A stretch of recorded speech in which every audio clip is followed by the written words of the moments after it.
السلام عليكم ورحمة الله وبركاته.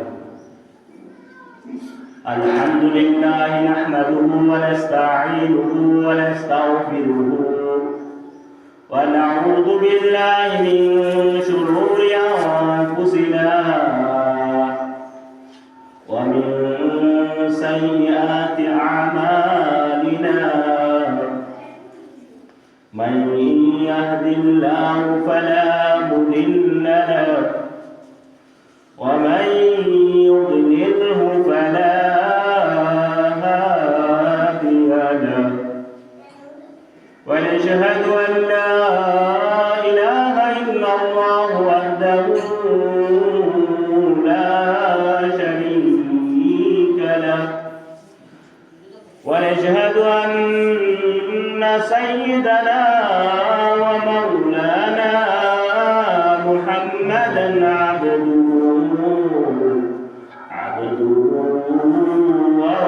ورسوله. أما بعد فأعوذ بالله من الشيطان الرجيم. بسم الله الرحمن الرحيم.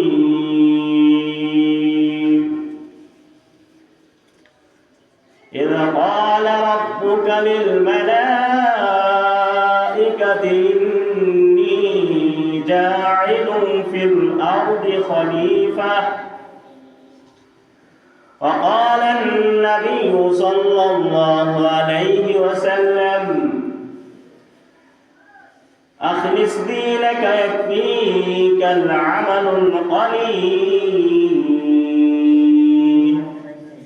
আল্লাহ রাব্বুল আলামিনের কাছে লাখো কোটি শুকরিয়া যে আল্লাহ রাব্বুল আলামিন আমাদেরকে এই জুম্মার দিনে মসজিদে একত্রিত হওয়ার তৌফিক দান করেছেন।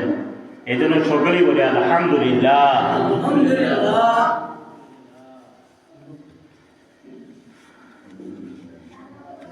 আজকে আমাদের আলোচনার বিষয়টা একটু ভিন্ন, কিন্তু বর্তমান সময় অনুযায়ী এই আলোচনাটা অনেকটা গুরুত্বপূর্ণ বিষয়।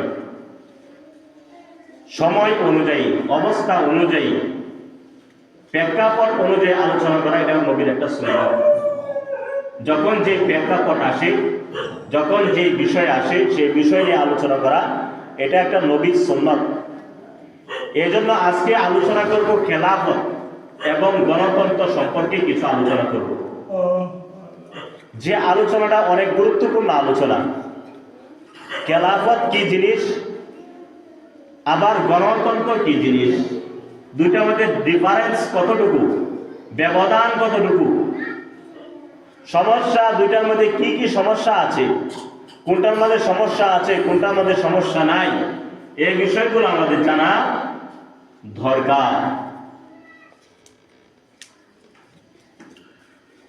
সর্বপ্রথম বলি খেলাফত সম্পর্কে। খেলাফত সম্পর্কে বলতে গেলে আল্লাহ রাব্বুল আলামিনের একটা কোরআনে আয়াত রয়েছে, ইযা ক্বালা রাব্বুকা লিল মালাইকাতি ইন্নী জাইলুন ফিল আরদি খলিফা। যে আল্লাহ রাব্বুল আলামিন ফেরেশতাদের সামনে বলছিলেন, ইযা ক্বালা রাব্বুকা লিল মালাইকা ইন্নী জাইলুন ফিল আরদি খলিফা। যে আল্লাহ কি বলেছিল, আমি দুনিয়ার জন্য, দুনিয়াবাসীর জন্য ইন্নী জাইলুন ফিল আরদি খলিফা, খলিফা নিযুক্ত করব দুনিয়ার জন্য। ফিল আরদি, আরদি শব্দ হচ্ছে জমিন বা পৃথিবী। পৃথিবীর জন্য আল্লাহ রাব্বুল আলামিন কি নিযুক্ত করবেন? খলিফা। তাহলে এই খলিফা যে শব্দটা রয়েছে, এটা দুনিয়া শুরু থেকে আলোচনা শুরু হয়েছে। যখন আদম আলাইহিস সালাম দুনিয়াতে আগমন করেন নাই, আদম আলাইহিস সালাম জান্নাতেও আসেন নাই, তখন এই আলোচনা হয়েছে দুনিয়াতে খলিফা নিযুক্ত করতে হবে। কি নিযুক্ত? খলিফা। এখন খলিফা আর খেলাফত দুইটার মধ্যে কি ব্যবধান রয়েছে? দুইটা আলাদা আলাদা জিনিস, আবার পাশাপাশি জিনিস। খেলাফত হচ্ছে একজনের দায়িত্ব আরেকজনকে বুঝাইয়া দেওয়া, একজনের দায়িত্ব আরেকজনের পালন করা। ইমাম সাহেব নাই, তার স্থলাবশিষ্ট আরেকজন লোকে নামাজ পড়ানো, এটাই হচ্ছে খেলাফত। মুয়াজ্জিন সাহেব নাই, তার স্থানে আরেকজন লোকে আযান দেওয়া, ওই মুয়াজ্জিনের দায়িত্বটা যে ব্যক্তি পালন করছে এটা একটা খেলাফত।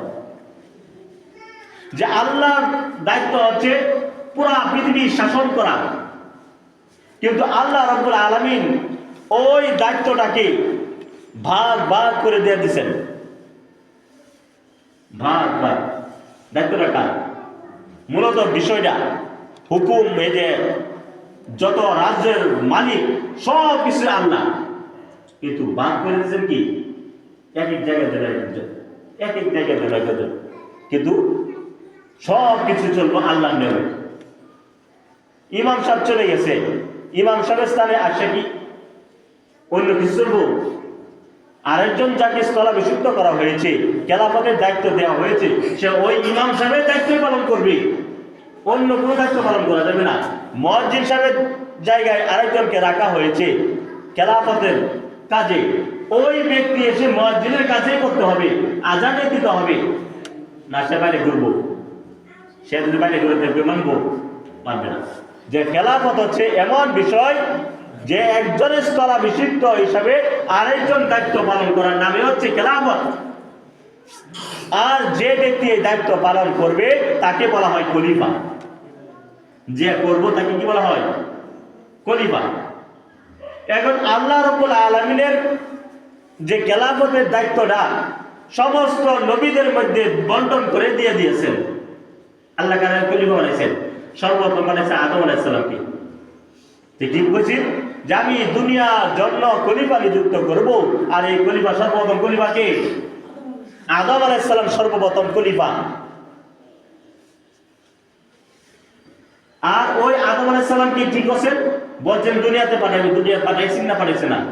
দুনিয়াতে পাঠাইছে।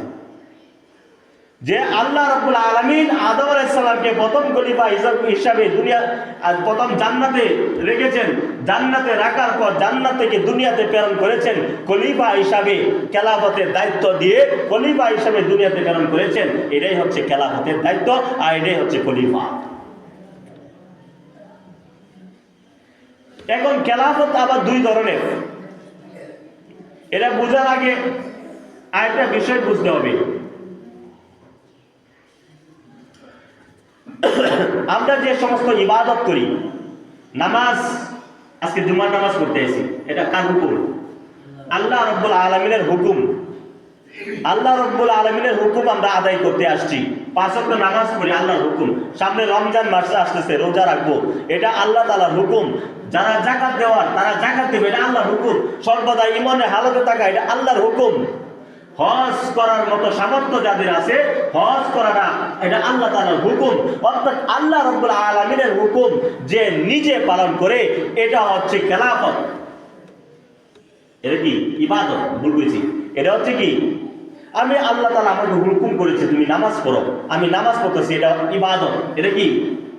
এটা হচ্ছে ইবাদত। আল্লাহ বলছে তুমি নামাজ রোজা রাখো, রমজান মাস আসছে তুমি রোজা রাখো, এটা আল্লাহ রাব্বুল আলামিনের পক্ষ থেকে আমার উপর একটা দায়িত্ব এসেছে, আমি সেই দায়িত্বটা পালন করছি, এটা ইবাদত। যখন হজের সময় আসছে, আমার উপর হজ করা ফরজ হয়েছে, এটা আমার জন্য ইবাদত। যাকাত দেওয়ার সময় আসছে, যাকাত দেওয়া এটা আমার জন্য ইবাদত। ব্যবসা বাণিজ্য করা এটা আমার জন্য ইবাদত। অন্যান্য যে সমস্ত আল্লাহ তাআলা হুকুম আহকাম রয়েছে, সমস্ত হুকুম আহকাম ব্যক্তি জীবনে পালন করা, নিজের জীবনে পালন করা, এটা হচ্ছে ইবাদত। আর এই একই ইবাদত যদি কোনো ব্যক্তি, আমি যে ইবাদতটা পালন করছি, আমি যে নামাজটা করেছি, এই নামাজের দাওয়াতটা যদি আমি আরেকজনের কাছে দাওয়াত পৌঁছাই, আমার ভাইয়ের কাছে যদি আমি দাওয়াত পৌঁছাই, আমার আত্মীয়জন, আমার বন্ধু বান্ধবের কাছে যদি আমি দাওয়াত পৌঁছাই, আমার পাড়া প্রতিবেশী তাদের কাছে যদি এই দাওয়াতটা পৌঁছাই, নামাজের দাওয়াত পৌঁছাই, রোজার দাওয়াত পৌঁছাই, যাকাতের দাওয়াত পৌঁছাই, ঈমানের দাওয়াত পৌঁছাই, হজের দাওয়াত পৌঁছাই, ব্যবসা বাণিজ্যের দাওয়াত পৌঁছাই, হালাল হারামের দাওয়াত যদি আমি পৌঁছাই, এটা হচ্ছে খেলাফত। এটা কি? এটাই হচ্ছে খেলাফত। খেলাফতই বুঝি না আমরা। এটা হচ্ছে খেলাফত, যে যে হুকুমটা আমি নিজে করতেছি একই হুকুম আমি আরেকজনকে বলতেছি তুমি এই হুকুমটা করো, তুমি নামাজ পড়ো, তুমি ঈমান আনো, তুমি যাকাত দাও, হজ করো, রোজা রাখো, একই হুকুমগুলো আমি যখন আরেকজনের কাছে পৌঁছাইতেছি তখন এই কাজটাই হয়ে যাচ্ছে কি, এই কাজটাই হয়ে যাচ্ছে খেলাফত। খেলাফত বুঝলাম, কিন্তু খেলাফতের বিষয় কিন্তু শেষ হচ্ছে না। নিজে করার নাম ইবাদত, আরেকজনকে দাওয়াত দেওয়ার নাম কি খেলাফত। এই খেলাফত আবার দুই প্রকার। খেলাফত কয় প্রকার? খেলাফত আবার দুই প্রকার। একটা হচ্ছে সর্বোচ্চ খেলাফত, আর একটা হচ্ছে সর্বনিম্ন খেলাফত। সর্বোচ্চ খেলাফত হচ্ছে রাষ্ট্র ক্ষমতায় যাওয়া, রাষ্ট্রীয় ক্ষমতায় যাওয়া, এটা হচ্ছে সর্বোচ্চ খেলাফত। রাষ্ট্রীয় ক্ষমতায় গিয়ে আল্লাহর বিধান, আল্লাহর হুকুম আহকাম গুলো সমস্ত মানুষের কাছে পৌঁছে দেওয়ার নাম হচ্ছে আসল ইবাদত, আসল খেলাফত। আপনি এখানে বসে এই এলাকার কয়েকজন লোককে দাওয়াত দিতে পারবেন, আপনি যখন সংসদে বসবেন সারা বাংলাদেশের সমস্ত মানুষ ওই দাওয়াত পাইবে, সমস্ত মানুষের কাছে এই দাওয়াত পৌঁছবে। তাহলে বলেন এই দাওয়াতটা দামি না এই দাওয়াতটা দামি? রাষ্ট্রীয় ক্ষমতায় গিয়ে খেলাফত ব্যবস্থাকে জনগণের কাছে পৌঁছায় দেওয়া শুরু করা, এটা হচ্ছে কি আসল খেলাফত। খেলাফত কয় প্রকার পাইছি? দুই প্রকার। একটা হচ্ছে সর্বোচ্চ খেলাফত। সর্বোচ্চ খেলাফত হচ্ছে রাষ্ট্র ক্ষমতায় যাওয়া, এটা হচ্ছে সর্বোচ্চ খেলাফত। আর সর্বনিম্ন খেলাফত হচ্ছে আমি নিজে যে ইবাদত করতেছি এই ইবাদতটা আরেকজনের কাছে পৌঁছায় দেওয়া, আরেকজনের কাছে দাওয়াত দেওয়া, এই ইবাদতটা হচ্ছে সর্বনিম্ন ইবাদত খেলাফতের ক্ষেত্রে। এখন খেলাফত তো বুঝলাম, খেলাফত তো বুঝলেই হবে না যে হযরত আদম আলাইহিস সালাম থেকে খেলাফত শুরু হয়েছে, দুনিয়া শেষ পর্যন্ত এই খেলাফতের নিয়ম চলে যাবে। খেলাফত কি শেষ হয়ে যাব? শেষ হবে না। খেলাফত ব্যবস্থার আবার ভোটার আইডি কার্ড হবে দুই ধরনের। খেলাফত ব্যবস্থা যেটা, এটা আইডি কার্ড হবে কি দুই ধরনের। খেলাফত ব্যবস্থার ক্ষেত্রে আইডি কার্ড হবে জনগণের, সমস্ত মানুষের আইডি কার্ড হবে দুই ধরনের। একটা হচ্ছে ব্যক্তি হিসাবে আমি একটা আইডি কার্ড পাই, এটা ছোট বাচ্চা থেকে নিয়ে বৃদ্ধ পর্যন্ত সবাই এই আইডি কার্ড পাইবে। এই আইডি কার্ড দিবে স্বরাষ্ট্র মন্ত্রণালয়, যে সমস্ত মানুষকে স্বরাষ্ট্র মন্ত্রণালয় থেকে আইডি কার্ডের ব্যবস্থা করা হবে। সমস্ত মানুষের ব্যক্তি, সে যে বাংলাদেশের নাগরিক, এই পরিচয়ের জন্য প্রত্যেকটা মানুষের কাছে, প্রত্যেকটা জনগণের কাছে একটা আইডি কার্ড পৌঁছায় দিতে হবে। সেই আইডি কার্ডটা সবাই পাইবে, ছোট বাচ্চা থেকে নিয়ে অক্ষরে বৃদ্ধ পর্যন্ত। এটা হচ্ছে কি সবাই। আরেকটা হবে voter ID card. Voter ID card, ওই ভোটার আইডি কার্ডের করণীয় কি? ওই ভোটার আইডি কার্ড দিবে কে? ওই ভোটার আইডি কার্ড দিবে নির্বাচন কমিশন। নির্বাচন কমিশন ভোটার আইডি কার্ড দিবেন। কেন দিবেন? সবার কাছে দিবেন এমন না। যে ব্যক্তি শিক্ষিত, যে ব্যক্তি যোগ্যতা রাখে, যে একজন লোককে যাচাই বাছাই করার মতো যোগ্যতা রাখে, এমন একজন ব্যক্তির কাছে, যে বিচক্ষণ, যে শিক্ষিত এবং মেধাবান, এমন বিচক্ষণ লোক দেখে তাকে ওই ভোটার আইডি কার্ড দিতে হবে, যেটাকে বলা হয় আহলে রায়। আহলে রায় বলা হয় তাকে। আরেকটা হচ্ছে আমানতদারি। যে ব্যক্তির মধ্যে আমানতদারি রয়েছে, আমানতদারি দিয়ে দেখা যায় বাংলাদেশের 50% উপরে মানুষ ভোটারই হতে পারত না। কেন? আমানতদারির মাঝে সমস্যা বেশি। 10 টাকা, 20 টাকা, 50 টাকা একটা পান খায়া ভোট বেচে না, এটা কি আমানতদারি লইল? এটা তো আমানতদারি লইল না। আমি যে একটা পান খাইলাম, পান খাইয়া আমি তোমাকে ওয়াদা দিয়ে দিলাম আমি তোমাকে ভোট দিব, তুমি ভালো হোক আর খারাপ হও, আমি তোমাকে ভোট দিয়ে দিব। এটা তো আমানতদারি না। আমানতদারি হচ্ছে এমন জিনিস, আমার জিনিসটা এরা বিশ্বস্ত একটা জিনিস, দামি একটা জিনিস, আমি যে এমন একজন লোককে সাক্ষী দিব, আমি তার ওকালতি করব, ওই লোকটা কতটুকু ভালো, কে কতটুকু ভালো, আমি ভালো লোক দেখলাম না, আমি খারাপ লোক দেখে আমার টাকার কারণে, পয়সার কারণে, পান খাওয়ার কারণে, চা খাওয়ার কারণে আমার ভোটটা ভালো লোকের পরিবর্তে খারাপ লোকের কাছে পৌঁছে দিলাম, এটা আমানতের খেয়ানত। আমানতের কি খেয়ানত? আমানতের খেয়ানত করা যাবে না। যে ব্যক্তি আমানতের খেয়ানত করবে ওই ব্যক্তি ভোটার আইডি কার্ড পাইবে না। এটা হচ্ছে খেলাফতের নিয়ম,